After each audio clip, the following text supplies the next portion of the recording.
Today on our 2012 Ford F-53 chassis, we're installing SumoSprings Maxim custom helper springs for the rear axle.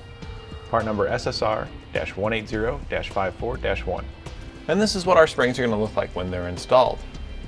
They're going to provide constant point of contact between your leaf spring and the side of your frame, so you'll have benefits for your Sumo springs throughout the entire suspension travel from fully extended to fully retracted.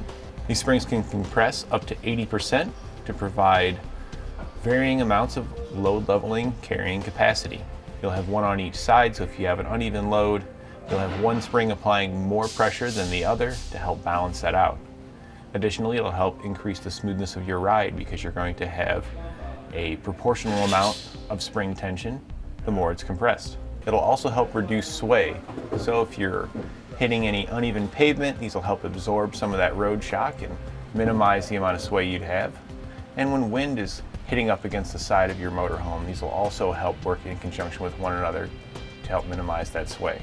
What this means for you is when you're driving down the road, you're going to have a more comfortable, more relaxed drive because you're not going to be fighting the road so much on those uneven pavements, potholes, and when on windy days, it won't affect you as badly. So when you get to your destination, you'll feel more alive and ready to enjoy yourself. These springs are installed alongside your factory jounce bumper, so if you have a complete suspension collapse, your factory jounce bumper is still there to provide additional support. We'll begin our installation by preparing our Sumo spring. You'll have 4 sets of holes where the top bracket will go. We're going to be using the 2 holes that are the furthest apart.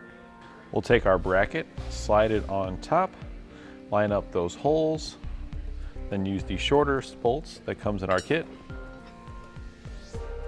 and thread those in.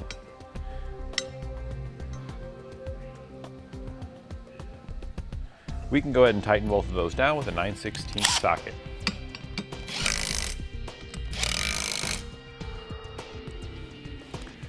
Next, we'll install our bottom bracket. When you're assembling your assemblies, you want to make sure you have one set up for the driver's side and the passenger side. We're going to be setting this one up for the driver's side.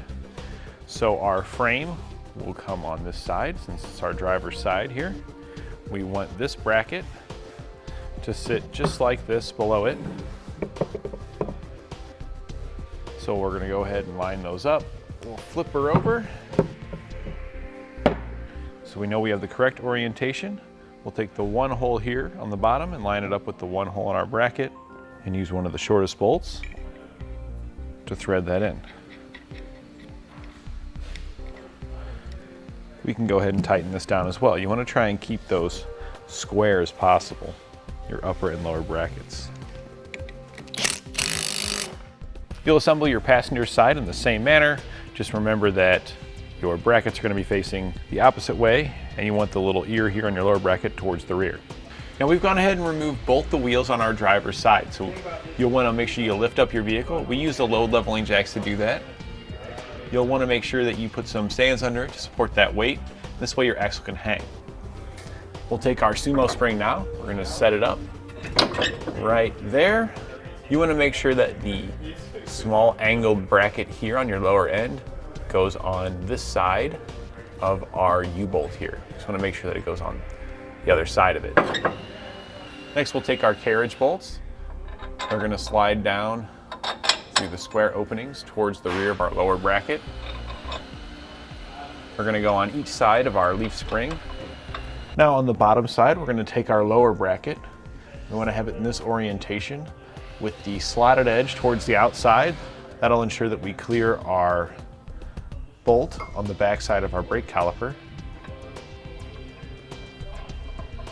And we're just going to push that up over our carriage bolts and use the brass colored nuts that come in the kit and thread those on our carriage bolts.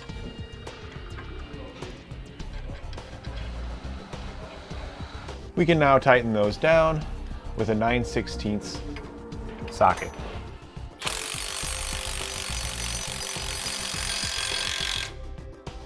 Next, we're going to want to mark our frame for where we need to drill our holes. We'll be using the upper bracket as a template, but we want to make sure that the lower hole in our bracket is right in the center. So that's going to be about 4.5 inches. So So we're just going to mark it on this side. We're going to do the same on the other side. And now we'll use a floor jack to lift up our axle until those holes line up at about the height of the marks we just made. And now we'll use a 7/16 drill bit to drill out the 4 holes here. So that's the lowest and the middle one on each side. I like to start at the easiest to get lowest one, put 1 bolt in, do the lower one on the other side, put 1 bolt in, tighten both those down, and then drill the top 2 to make sure my bolts are drilled as accurate as possible. With all the holes drilled out, you'll take your medium-sized bolts, these are the black colored ones, slide it through the bracket, and on the back side we're going to place one of the lock nuts. They're all the same size lock nuts that come in the kit, so you can't mix it up. Now we'll tighten down our hardware. You use a 9/16 socket and wrench.